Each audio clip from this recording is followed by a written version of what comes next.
What was the last one? Detrone did this. I like that one. Okay. Welcome back, guys, to another episode of Detrone Does It. Of course, I am Detrone, and I does stuff. And this week, we're going to be taking a look at 5 recent pickups from tennis shoes that I got from the good folks over at Nike. And we're going to play a game called Keep 'em or Kick 'em. And it's pretty simple. I got these 5 pair of shoes. I'm going to go over some of the construction, the materials, why I like them. We'll take a look at some resale data from StockX. And then I'm going to need your guys' help down in the comments to let me know if we should keep them a part of the team or kick them to the curb. It's gonna be up to you. As a note, I only buy my shoes from Nike. I don't buy from resellers, so I end up missing out on a lot of cool stuff that I really want just because I'm not willing to pay a markup price. But with that said, I still end up with a couple of pretty cool kicks. Well, at least I think so. You guys can be the judge of that though. All right, so I'm gonna stop talking now. We're gonna go ahead and open up some shoes. First on today's list, Air More Uptempo. All right, so look. I don't think that there is a basketball shoe silhouette that better represents the mid-90s than the Air More Uptempo. It's been nearly 25 years since this style was released, and you can still see a lot of love being shown to this uniquely designed basketball shoe.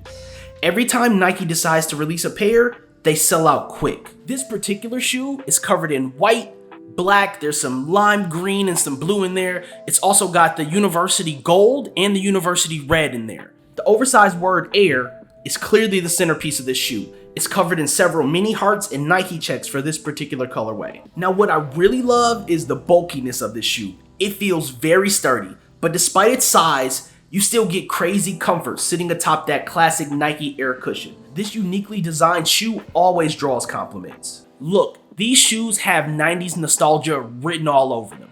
You saw the Air More Uptempo in, Georgia the Jungle, right? He pulled the black and white ones up, had them laced, and took off running.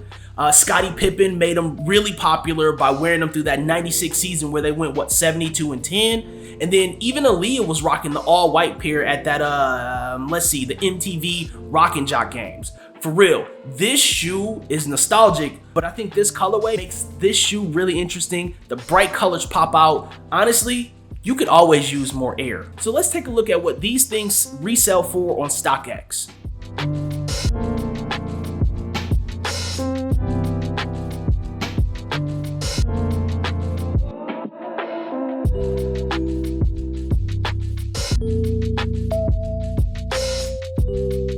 Alright, so what do you guys think? Should I keep these shoes, put them in the rotation, or kick them out of the closet? Let me know down in the comments. I'd love to hear what you guys gotta say. Alright, let's move on to our next pair of shoes. Alright, so the next shoe on today's list is the Nike AirMax1 SP. It's a collab between Nike and the team over at Concepts. Now first, let me show you guys this box. It's giving me all kind of hippie vibes. This particular Air Max shoe, like I mentioned, is a collaboration between Nike and the streetwear brand Concepts, which was founded in the mid-90s in Massachusetts of all places. This shoe is a direct reflection of the unique look of most of the Concept collaborations. Alright, so let's take a look at the shoe now, because the colors and the materials and the construction is kind of all over the place. And I need you guys to see this. You've got a light blue acid wash denim on the upper, as well as a black and white cowhide, a blue bandana wrapping around the mid heel, and the word Concepts embedded between the bandana and the collar of the shoe. The Nike swoosh is colored in green, red, and black on the outside and made up of a flower arrangement on the inside of the swoosh.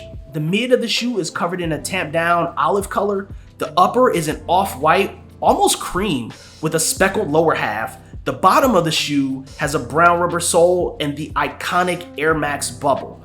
The tongue is velvet. It comes with extra laces that are also velvet.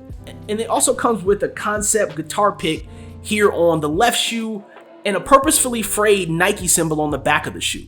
This shoe is just unorthodox. I mean, they kind of slapped a bunch of stuff together, but I'm feeling it. I really like this shoe, and I'm an owner of many pair of Air Maxes, and this is certainly one of my favorites. The retail price for these shoes were $170, and they sold out quickly. Currently, they're available on sites like StockX, so let's take a look at what some of these individuals are trying to resell these shoes for.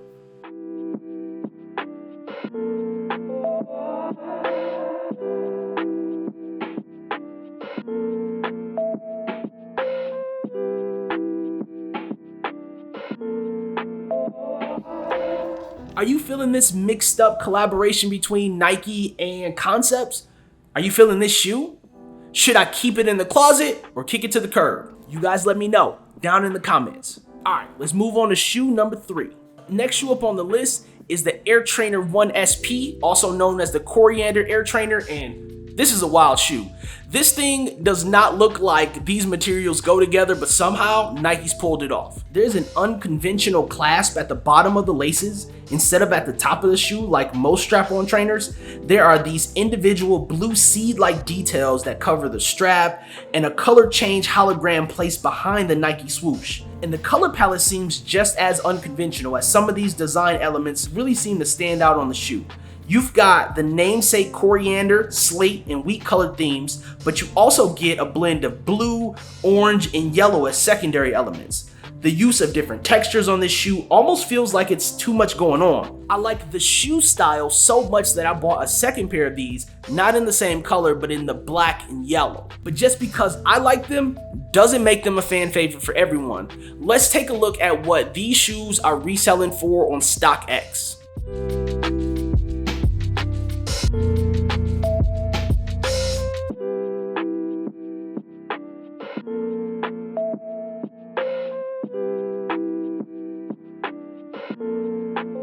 Alright, so now that we took a look at the StockX information, my real question is, would you guys rock these Air Trainers?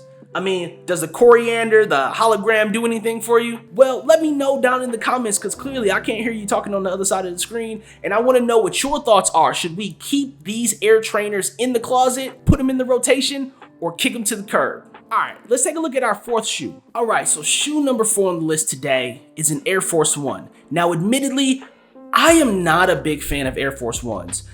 I probably have 2 pair. As a matter of fact, I think this might be the only pair that I own. Shipped in the Nike Siempre Familia box from the 2021 collection, this shoe is intended to honor the Dia de Muertos tradition in Mexican culture. This shoe is covered in embossed burnt orange mid pieces, a white sole, and a rhinestone textured toe box and shadow box behind the Nike swoosh. Speaking of the Nike swoosh, that's really the star of the show here. The detail on this swoosh is reminiscent of what you see embroidered on dresses and pottery from Mexican culture, and it's just a really cool detail. I think Nike did a great job with the embossing on the orange here as well. This isn't the kind of thing that you wear every day, but honestly, I feel like it's a cool shoe. The heel cap is covered in black with the white Nike logo and the words Siempre Familia. Also like the choice of orange stitching for attaching the sole to the mid. It makes the sole of this thing pop because of that orange stitching that goes through. The Air Force 1 shoe has been a staple in Nike's collection, and they've been able to do all kinds of collaborations and variations and colorways for this particular shoe because it makes for a great canvas. I think this is a really unique addition to the Air Force 1 family, but let's take a look at StockX and see how people feel about the resale value.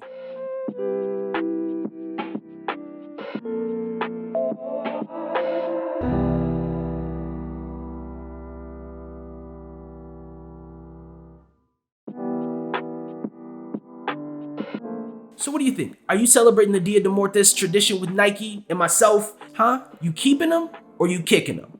Let me know down in the comments. And for our last pair of shoes today, we're keeping this same inspiration, but we're gonna move to a different canvas. We're gonna be looking at a pair of Dunks. So the last shoe on the list today is the NikeDunkLow PRM. And look, this shoe is also a part of the Siempre Familia collection that they dropped in 2021. This shoe is covered in a green, what looks like reptile skin on the toe box and the sides, the shadow box behind the Nike logo, and it also carries around to the back of the shoe. What you have is a translucent sole. The midsole is white, and it is covered in dark green with shades of blue, almost like snakeskin. There's a logo on the rear of the shoe, looks almost like an alligator or a lizard, and it has a jewel in the eye. At the back of the shoe, the Nike logo looks almost hand painted on, which sort of speaks to the tradition of handmade art in this culture. The tongue is the same color blue as the blue that goes around the collar of the shoe, and you've got a basic white lace. I think the artwork on the Nike check that looks like it's hand painted or hand applied is really the standout feature of the shoe. My favorite aspect of the shoe has to be the texture on the toe box. I've heard some complaints that Dunks feel cheap, that the material that they use doesn't feel like quality leather. I think this material definitely makes this shoe stand out and feel more upscale, definitely worth the money. But that's just my opinion. So let's look at some of the data points from StockX and see what they think.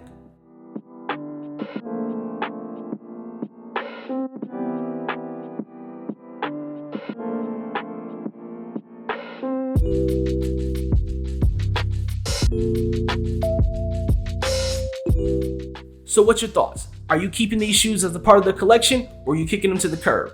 Let me know down in the comments below, and let me know what you think about all 5 pair of shoes. And my plan is to respond to each and every one of your comments. So as always, please like, share, subscribe, hit that notification button, get some alerts, find out when we're dropping new videos, which is every Monday and sometimes in the middle of the week. And if you decide not to like, share, or subscribe, you know what? I won't even be mad at you. Till next time, guys. Peace.